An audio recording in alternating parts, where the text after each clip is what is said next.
Hi, English learners, and welcome back to Daily English Buddy. I'm Justine. And I'm Alex, and today we are talking about a daily task that brings fear to the hearts of English learners all over the world. That is so true. Today we are talking about writing professional emails in English. Whether you are emailing your boss, a client, or a professor, it is incredibly stressful. It is very stressful. When you speak to someone face to face, they can see your smile. They can hear your friendly tone of voice. They know you are a nice person. Exactly. But in an email, your face and your voice are completely invisible. All they see is black text on a white screen. And if you use the wrong vocabulary, you can sound incredibly rude without even realizing it. The worst part about an email is that it is permanent. If you say the wrong thing in person, people forget. But an email lives on a computer forever. Yes, direct translation from your native language usually makes you sound like an angry dictator demanding things from people. And business English also uses so many strange abbreviations.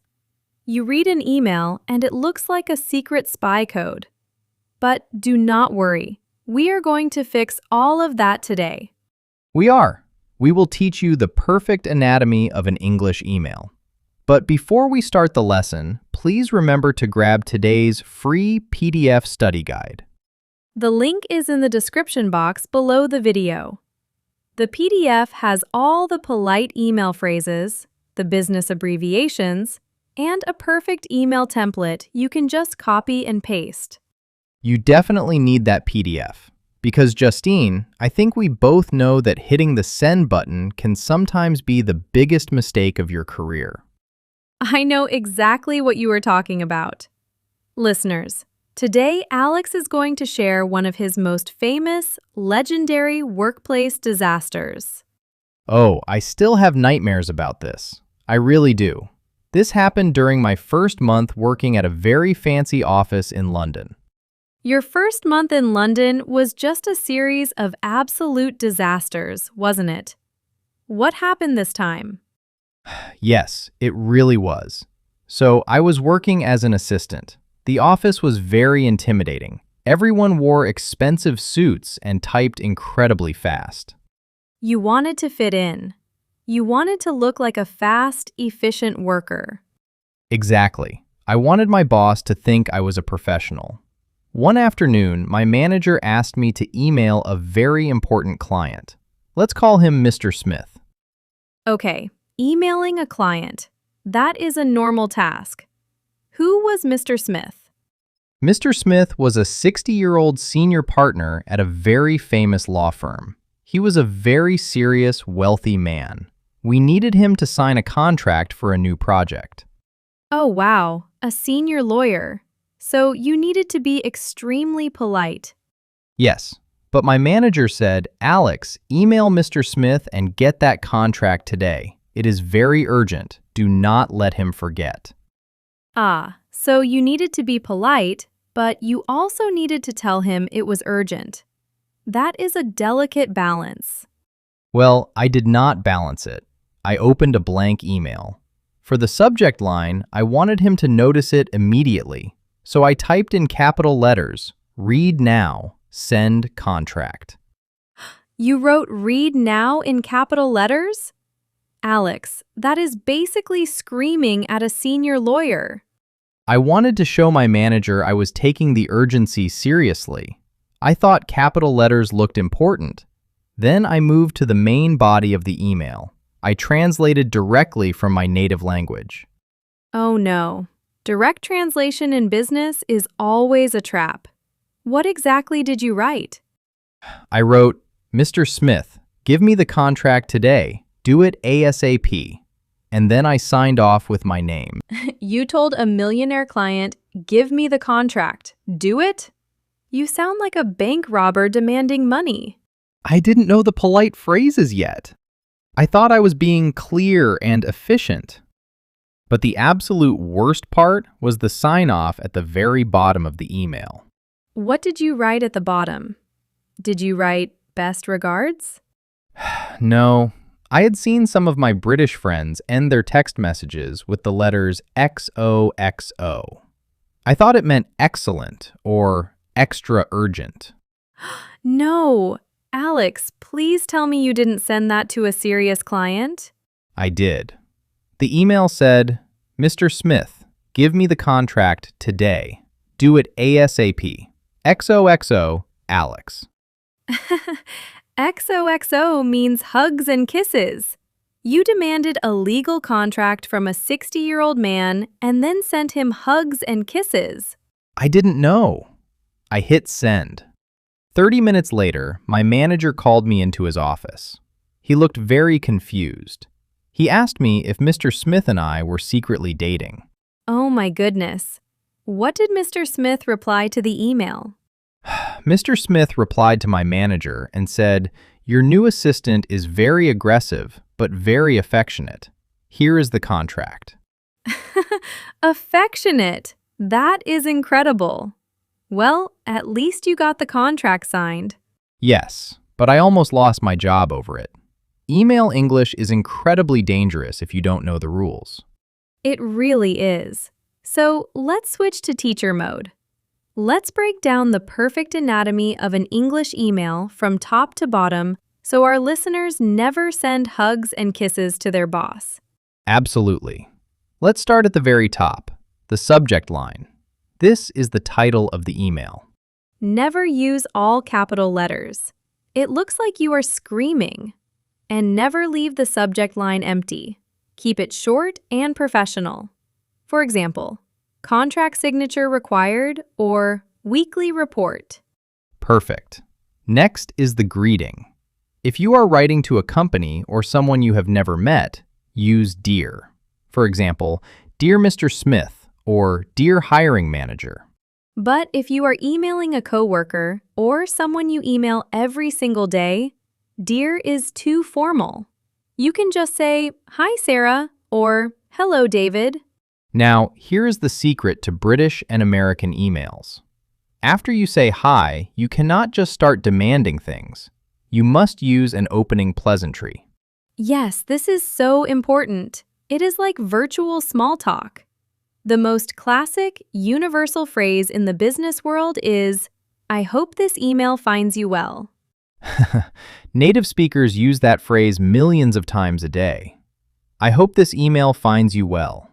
It just means, I hope you are healthy and having a good day. You can also say, "I hope you are having a good week," or "I hope you had a great weekend" if it is a Monday. It softens the email and makes you sound friendly. Okay, now we reach the dangerous part, the request. This is where I failed miserably by saying, "Give me the contract." Right.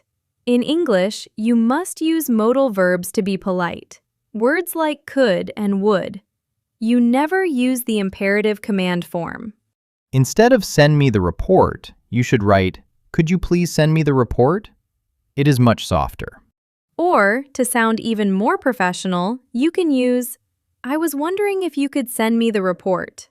I was wondering if you could. That is beautiful B2 level English. It sounds so polite and respectful. What if you need to send a document to someone? You can't just attach it and say nothing. Oh, this is a great one.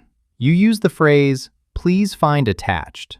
For example, "Please find attached the signed contract." Yes, it just means, "Look at the file I put in this email." Now let's talk about the secret code. Business abbreviations. Alex, you used ASAP in your terrible email. Yes, ASAP stands for as soon as possible. It means do this very quickly. But warning, using ASAP can sometimes sound a little bit bossy or stressful if you say it to a client. Exactly. It is better to use EOD. EOD stands for end of day. For example, "Could you please send the contract by EOD?" It gives them a clear deadline without sounding aggressive. Another very common one is FYI. It stands for your information. You use this when you are giving someone an update, but they do not need to reply. For example, FYI, the meeting has been moved to 3 o'clock. It just means I am letting you know, no action required. And what about the CC and BCC fields at the top of the email? This confuses a lot of learners. CC stands for carbon copy. It means you are including someone in the email just so they can read it. Like copying your boss so they know you did your job. The person in CC does not need to reply. And BCC is blind carbon copy. If you put an email address in BCC, they receive the email, but no one else can see their name. It is a secret copy. But be careful. Never hit reply all unless you want everyone in the entire company to read your message. That is another classic disaster. Yes, hitting reply all to a company-wide email is always a mistake. All right, we have written a polite email. Now we need to end it. How do we sign off correctly? Well, we never use XOXO for business. XOXO is only for romantic partners or very close friends. I learned that the hard way. For business, the best sign-offs are best regards or kind regards. If it is a more casual email to a coworker, you can just write best or thanks followed by your name on the next line. This is fantastic.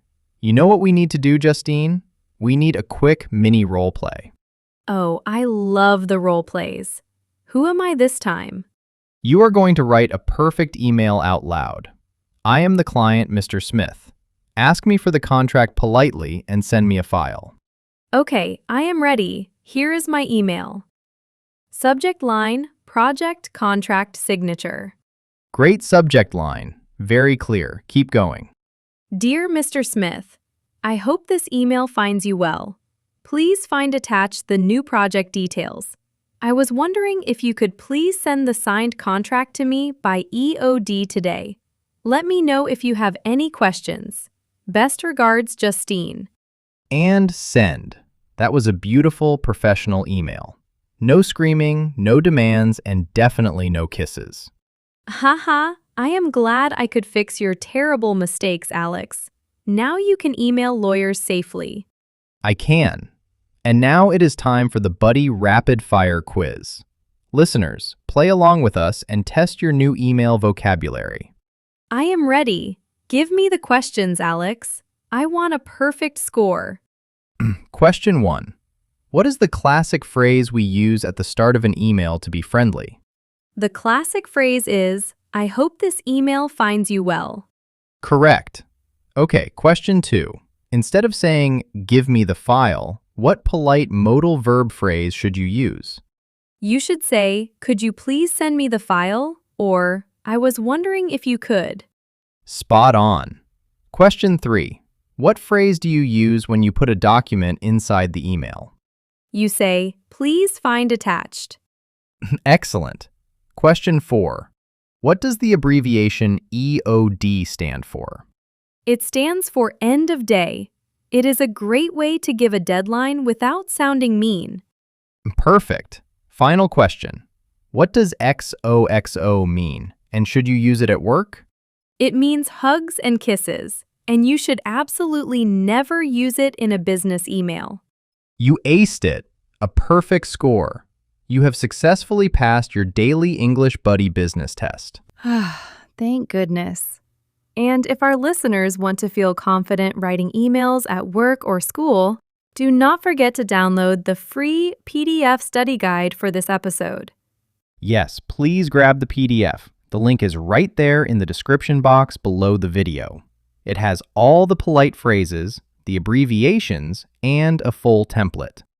And before you go today, head down to the comment section and answer our question of the day. What is the worst or funniest mistake you have ever made in a text message or email? Let us know in the comments. Make me feel better about my hugs and kisses disaster. Remember to subscribe to the channel for daily English lessons, guys. Thank you so much for joining us on Daily English Buddy. Check your subject lines, use your softeners, and we will see you next time. Bye, everyone. Best regards.